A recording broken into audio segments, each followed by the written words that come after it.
Never said there were no negotiations. I never said that. I said, were they talking to Jon Jones? They talked to everybody. Everybody was talked to.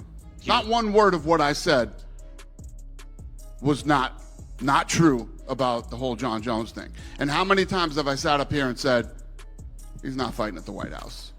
No. And have you guys not all seen the video of the dude with the meta glasses on when he didn't know he was being filmed, telling them that his hips are fucking shot and he needs hip replacement? Did you not see the videos of him running on the flag football game? And what did I say that wasn't true? It was all true. And you guys all bust my balls about how much I love Jon Jones. And John's the greatest of all time. No way in hell Jon Jones is going to be booked for the White House card. All right, Sunday morning, leaving Las Vegas. Freedom 250 was announced last night at the White House, going down in June. So we're going to talk about this. I honestly thought we were going to see Jon Jones versus Alex Pereira, more than likely in the main event. Of course, that's not the main event. That is Justin Gaethje taking on Ilia Topuria for the undisputed lightweight championship of the world, which is a great fight, which is the fight that should happen because obviously meritocracy, and they've got an interim champion. So check this out. The whole situation started with what looked like a full-blown Twitter tirade. The guy went off, pushing back hard against the narrative that there were never any negotiations happening. And he wasn't just casually disagreeing. He came back swinging hard, challenging that entire version of events with serious conviction. He made it clear that his take on what actually happened behind the scenes was completely different from what people were hearing publicly.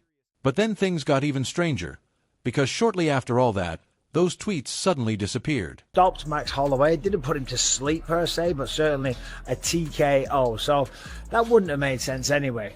Now, I did think Jon Jones, the greatest of all time, according to a lot of people, and yeah, probably is, obviously, many asterisks to his name. I thought he'd be fighting Alex Pereira, because Alex Pereira vacated the belt. Yuri versus Carlos Ulberg is going down in Miami. That's a great fight. I'm very happy for Yuri Prochazka and for Carlos Ulberg. He's a class act. That frustration is exactly what a lot of fans are feeling right now. When you really think about it, we're talking about something absolutely historic here, a UFC card at the White House.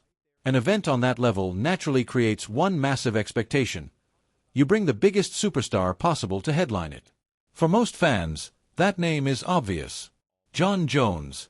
When an event reaches that kind of scale, the assumption is that a fighter of Jones' caliber would be front and center.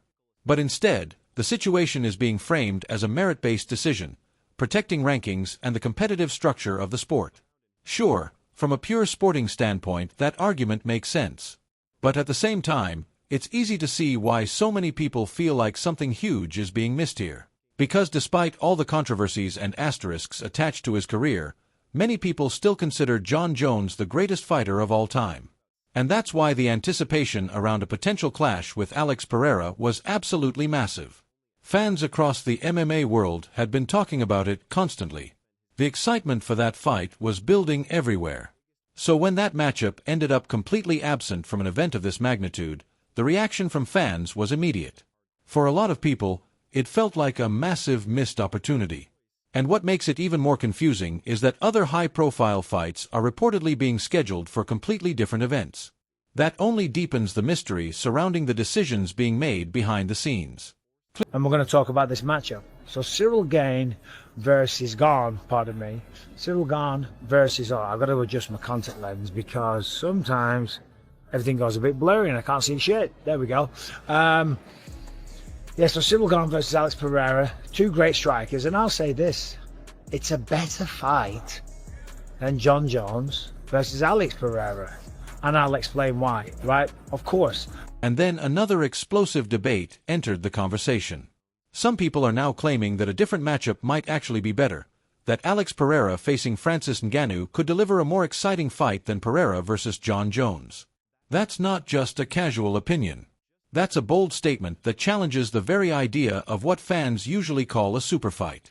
Because while that matchup might deliver an incredible striking battle, it raises a much bigger question. Is the UFC deliberately prioritizing certain styles of fights for this historic White House event? Are they focusing more on fight dynamics instead of the massive star power that a name like Jon Jones brings? If that's the case, then this could represent a very deliberate shift in strategy.